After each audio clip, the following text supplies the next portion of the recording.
All right, here's our last video on extremas, aka maxes or mins.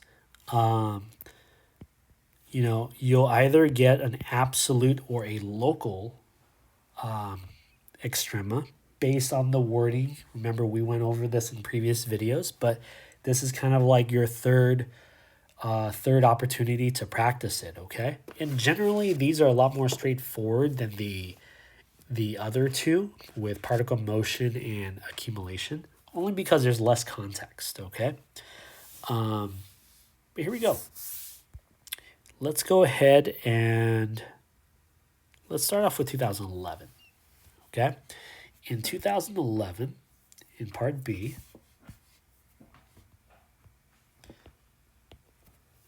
okay, they're asking the x coordinate at which g has an absolute maximum. Okay, so they tell you right there it's an absolute. So right away, for an absolute, you need a table. Okay. Okay, so what you want is x, and you want g to have an absolute, so I'm going to put g over here. Okay, absolute extremas could occur at the endpoints. In this case, it's -4 and 3. I'm leaving space for critical numbers, which is basically where g prime is equal to 0. Okay, in the previous problem, you guys found out that g prime of x is 2 plus f of x. Okay, so if we set that equal to 0, this tells us here that f of x is equal to -2. What the heck does that mean, right? So remember, f of x is fancy for y. Okay, so take a look at the picture. Where is the y coordinate? 2. The y coordinate is 2 right here. Where the heck is that? Okay, now there's a long story and a short story to this, but notice how that x coordinate is somewhere wedged in between 2 and 3. Okay, there is a way to go about this. Because it's linear, almost always will it be the halfway mark. Okay, there is a more proper way of doing it, but for the sake of time and just because it doesn't pop up too often, we can say that the x coordinate is at 2.5. Okay, and again, if you want a more logical reasoning on that, I'll be happy to explain it to you. But it's just involving slope and solving for an x coordinate. Okay. So here we go. That is our critical number. We're going to go ahead and put 2.5 in here. All right. There's a lot of plug and chug involved. So for instance, g, remember g is 2x plus the integral from 0 to x of f of t dt. So to find -4, I would have to plug in -4. So that's 2 times -4 plus the integral from 0 to -4 of f of t dt.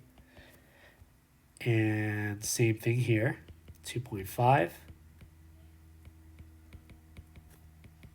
So a lot of plug and chug. Remember that you don't have access to a calculator, okay? For these problems, generally, you would have to do it by hand. So all I'm doing here is I'm plugging in the x coordinate, okay? So we're looking for an absolute maximum, okay? I noticed, I'll write it in purple here. G of -4 comes out to -8 minus the integral from -4 to 0. I'm just going to go ahead and revert that, the bounds, so that's easier to understand. And I think we did this in a previous problem. Did we? I thought we did. Anyways, to find the integral from -4 to 0, that's just the area, okay? And just analyzing this, okay? For instance, if I'm looking at the picture, I have this little bit of area below the x-axis, which is negative, because it's below. And then I have this giant yellow area, which is positive. I can clearly tell that I'm going to have more positive area. Okay? Now, this I wouldn't be writing down, but I'm going to show you what I'm thinking. So I'm thinking, okay, so this is -8 minus something positive. I know that that final answer is going to come out something negative just by understanding how numbers work. So most likely g of -4 is not going to be the maximum. I'm looking for a maximum here, okay? Okay, g of 2.5, that'll be 5 here, plus the area from 0 to 2.5. I'll use the same logic from 0. I have some positive here, have a little bit of negative, but it looks like I have a little bit more positives left, so this could be my answer. All right. So from there, I'm going to continue. The area of the triangle above it, that's going to be 1/2 base, which is 1.5, times the height of that triangle. It looks like it's 3. I'm going to subtract out that smaller triangle, which is 1/2 times the base of, it looks like 1, and a height of 2. Whatever that comes out to, okay? I'm going to see if I can kind of get away with not computing it. So let's take a look at g of 3. G of 3 here is 6 plus the integral from 0 to 3. I noticed that from 0 to 3, if I can just color this in for you guys, this triangle has the same opposite area of this triangle. It's the same exact shape. They're congruent. So I know that if you add the same opposite area, that's going to come out to 0. So I know that this will come out to 6. The question is this larger or less than 6? So to be honest, just by looking at it, I can't tell. So I'm going to compute it. Okay? So that right there is going to be, I'll write it up top here because I don't have space. That'll be 5 plus half of 3 is 1.5, and 1.5 times 1.5 is, oh gosh, 2.25. And minus half of 2 is 1 times 1 is 1. That looks like 7.25 minus 1, which is 6.25. So really, I couldn't get away with it. I had to really figure it out. But if you can tell, I didn't have to look at the first one just by logical reasoning there. You don't have to compute everything. So it looks like, to answer our question, it says determine the x-coordinate of the point at which g has an absolute value, absolute maximum. So you would just say at x equals 2.5. Now, if they ask you what the maximum value is, you would say 6.25 there. Your justification is your table. Let's take a look at the grading, 2011.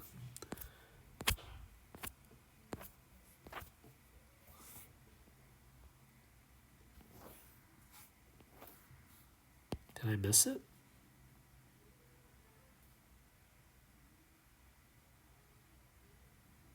Okay, so here's where it kind of gets weird because students take the scoring guidelines a little bit literally, too literally. Here, notice how they didn't do a table, right? Generally, you should always do a table. You have to be really good with how graphs work in order to kind of pick and choose. Here, what they did was they approached it from a local extrema perspective, but that only works in very specific cases. So I'm going to have you guys not focus on that unless you really insist on it. Then let me know and I'll go over it with you, okay? But just take a look at the point system. Getting a critical number, you got a point, right? Well, actually, no. Setting the derivative equal to 0, you got a point. finding the 2.5, you get another point, and showing that that is where the maximum occurs, you get a third point. So although a little bit of work, you can get quite a few amount of points there, your bare minimum, okay? So a lot of points to be earned here. And remember, you have 15 minutes per FRQ, and some FRQs don't take 15 minutes. They take maybe 8 minutes or 9 minutes. So extra minutes from other FRQs will help you put time into this one. So generally, this FRQ takes the most focus. Not necessarily the most challenging. It just takes a little bit more time. All right? Okay, let's try another one, just so you can get the concept of it. Let's do another absolute before we jump into local. All right, let's do this one here. 2008, if you want to follow along with me. 2008, we're going to find the absolute maximum value of G. So since it's absolute, right away I'm going to make a table. And I want to find the absolute max of G. All right.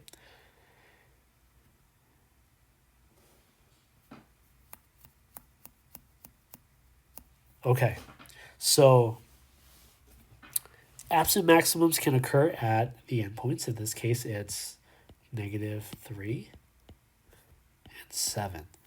Okay, now because they didn't give you certain parts, I can foresee that they will give you extra points for finding these parts. Notice how in the problem here, they give you no information regarding G. Okay, they don't tell you anything about G, but they give you a graph of G prime here. So how do we go back to G? What you have to do is kind of like in that previous video. This is what you want. So we have to integrate G prime. At the top is what we want. At the bottom is what we're given. If you read this question here, what we're given is right there. They always give you a condition. So in this case, it's 2. So we're going to put 2 down below, but we're going to have to start with G of 2. Okay? Hopefully that serves as good practice for you. Okay. So here we go. We got to find our critical numbers. So G prime of X, okay? G of 2 is just 5, so the derivative of 5 is just 0. I'll put a 0 there for now. The derivative of this integral is really just G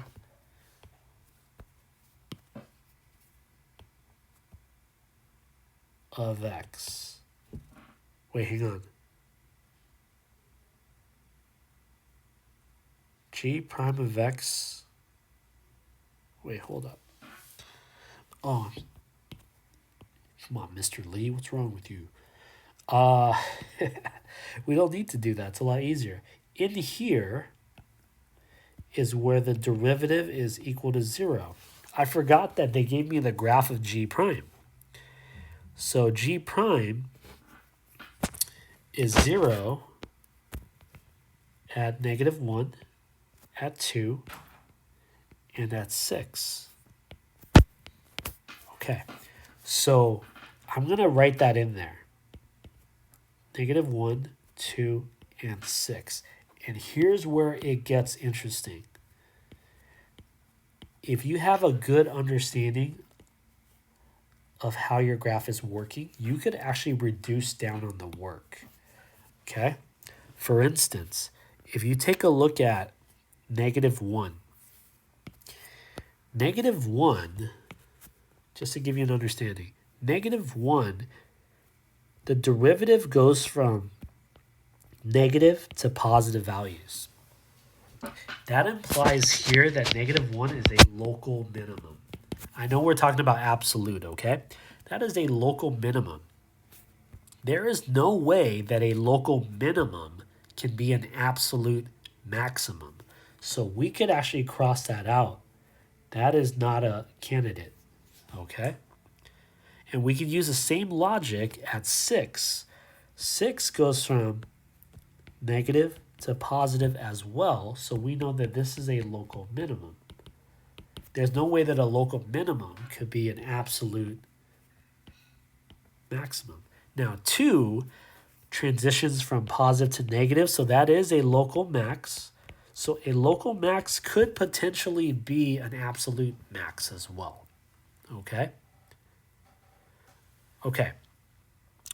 So anything else that we could rule out? Hold on. Let me think. Decreasing, increase. Yeah, so we have 3 candidates here, okay? So we're going to have to do a little bit of work. But here we go. So this is g of -3, which is g of 2, which is originally 5, plus the integral from 2 to -3. Okay? G of 2 will be 5 plus the integral from 2 to 2. Now, this one I'll take care of right now. When you integrate from 2 to 2, you're not moving anywhere. So that integral is really 0. So you're just left with 5 right here. Okay? Now, g of 7 is 5 plus the integral from 2 to 7. So we're looking for an absolute max. So let's see if we could use some reasoning here. Up top, I noticed that the bounds are backwards, so let me go ahead and switch that there and account for a negative, okay? I'm running out of space, so I'm going to just replace it instead of writing it again. Okay, can I use any type of reasoning here? So the area from -3 to +2. Okay, so here's what I know. The area from -3 to +2. Since this is to scale, I can tell that there's more area down below than there is up top. Okay, so I can tell that this will be 5 minus something negative.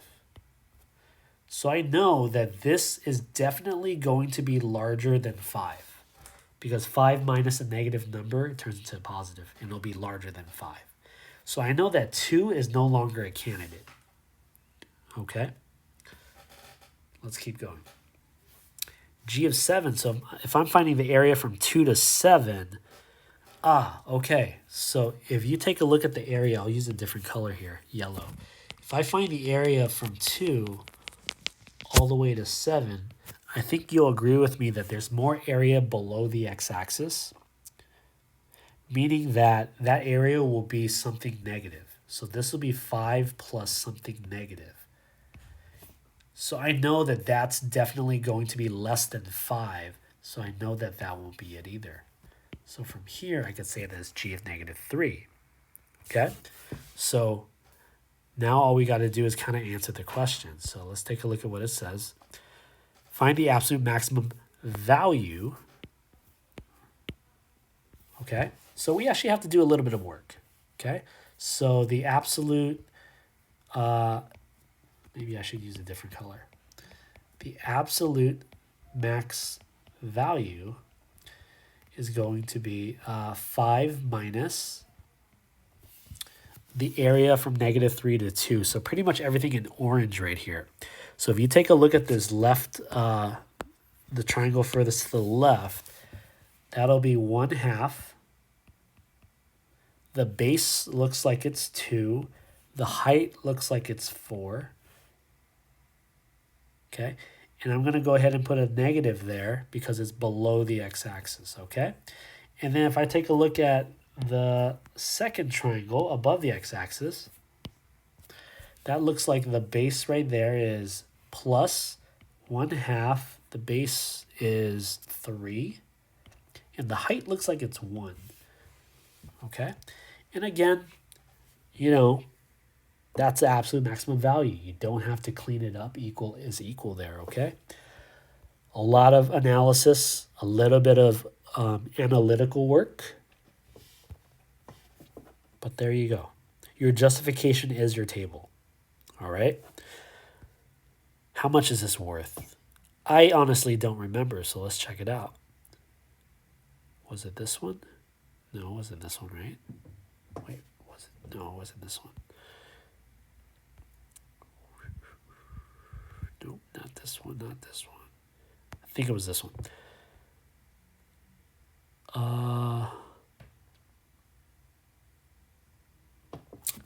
Okay, so they wrote something different. Here is their table. It just doesn't look like one. This is really their table.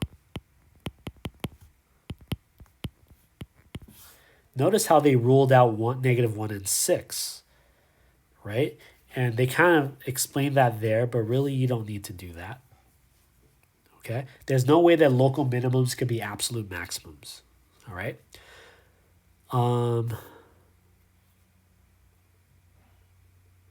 Yeah, there you go. Like, we didn't solve everything, but we noticed that this has to be the maximum. 15 over 2. Pretty sure that that's coming out to 15 over 2. Okay, a good 3 points. Again, easy points to earn. A little bit of work, but again, you're going to have time. Don't feel like you're ever going to run out of time with FRQs. Generally, from what I've heard from my previous students, you have a lot of time on the FRQs.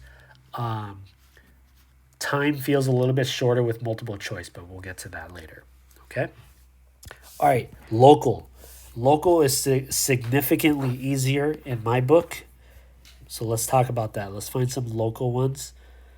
I'll save that one for you guys. Let's do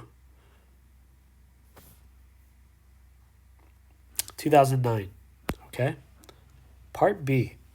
So it says somewhere between -1.2 and 3.2. So if you take a look at the picture, that's pretty much the entire graph, right? -1.2 to 3.2, that's the entire graph. Find all values at which G has a local minimum. So G has a local minimum. Now, you wouldn't be writing this on your paper. Let me rephrase. You don't have to, but I'm writing out my thought process, okay? G will have a local minimum if I can show that G prime changes what? Press play when you're ready. When G prime changes from negative to positive. And if you're unsure, draw it out. Negative slope, positive slope. That's definitely a minimum there, okay? So how do we show that, right? First, we need a critical number where G prime is 0. They tell you that G is e to the f of x. So go ahead and find G prime. I think you did that in the previous problem. G prime would be chain rule here. Derivative of the outside of the same inside times derivative of the inside. We want to go ahead and set that guy equal to 0 because we're trying to find our critical numbers. So e to the f of x times f prime of x. So here's something that you got to understand. It's very analytical here. When you have exponentials, okay, e to the f of x is an exponential function. If I can just draw this here. Exponentials will never get to 0. So this number, whatever it is in the front, will never go to 0. So that means that we have to force f prime of x to come out to 0. Because e to the f of x will never go to 0 because it's exponential, okay? So we need to find out where the derivative of f, where f prime is equal to 0. And very conveniently, if you take a look at the picture, that is the graph of f prime. It's a lot of clues that are hidden that you have to kind of uncover. I can tell that f prime has 2 zeros here, right here, and right here. Okay? Okay, so I know that at -1, f prime is 0. So I have two critical numbers, -1 and 3. Okay? Okay, so here's the last part, okay? You should also know that e to the f of x, okay? Let me double check this before I say it out loud. Okay, e to the f of x, again, I'll draw the picture up here, is an exponential function. And whatever f of x comes out to, notice how the exponential function is always above the x-axis, meaning it's always positive. This right here is always positive, right? So we have something positive times something else, okay? So we'll set this up here. Now, this sign chart isn't super necessary, but I'm going to draw it out just for pattern's sake.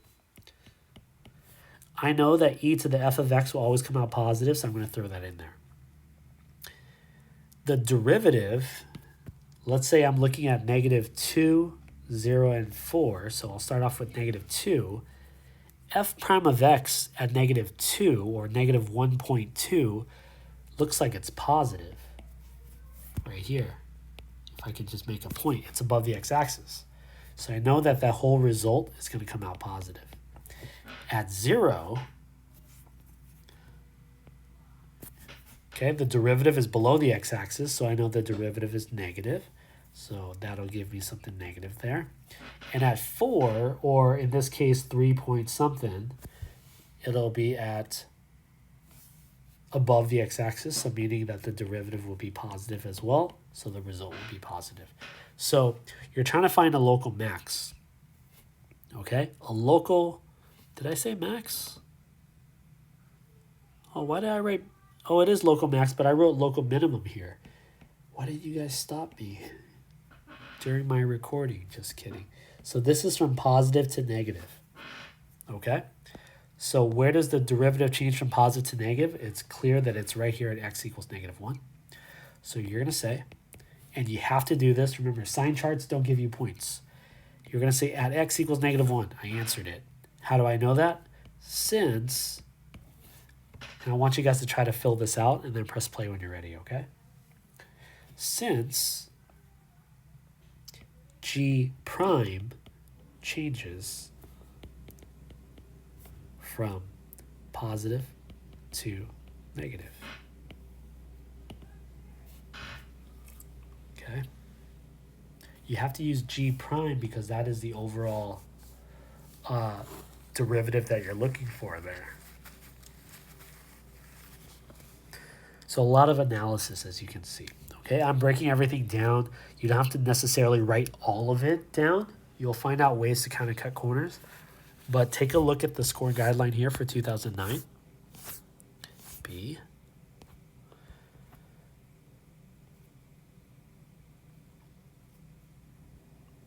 Okay, a lot of verbiage. But basically, here's what we uncovered. Remember, I said e to the f of x itself always has to come out positive just because of how exponentials work. And then they wrote it in words, which is basically what we wrote, but so much more efficiently. Okay, easy 2-point question there. Let me try to find one more, and then we'll go from there.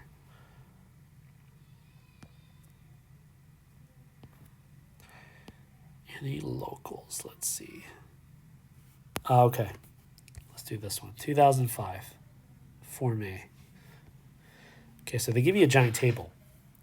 In part A, they're asking from 0 to 4, find all values of x where f has a relative extremum. Determine whether f has a relative max or min at each of these values. So think about local extremas, right? Relative extremas. Relative extremas or local extremas could occur where the derivative is 0 or undefined, right? So you take a look at the table here. You take a look at f prime. Where is f prime 0 or undefined? Right here and right here. So I'm going to write at x equals 1 and 2. Okay? Now, we don't know that that's an extremum yet. These are just critical numbers, okay? Okay, so here we go. Add 1 and add 2. So I have to check out values. And now they capped it at 0 to 4. So I'm going to say this is 0 and that's 4. So maybe somewhere in between 0 and 1. Somewhere in between 0 and 1, I know the derivative is positive. Okay? Somewhere in between 1 and 2, I know the derivative is positive as well. And somewhere in between 2 and 3 in this case, it's negative. Okay, so are there any local extremas? I can tell that x equals 1, there is no relative extrema there because the signs of f prime did not change. Okay? But I did notice that at 2, the signs did change. So we're going to say at x equals 2, f has a local max. How do I know that? Since f prime changes from positive to negative. Hopefully you guys are seeing the pattern here. And hopefully I didn't miss anything, but let's take a look. Positive, positive. Yeah, I don't think I missed anything there, but let me... Hang on. I might have missed something. Derivative, 0. Yeah, I don't think I missed anything, but let's take a look. 2005. Mr. Lee makes mistakes too.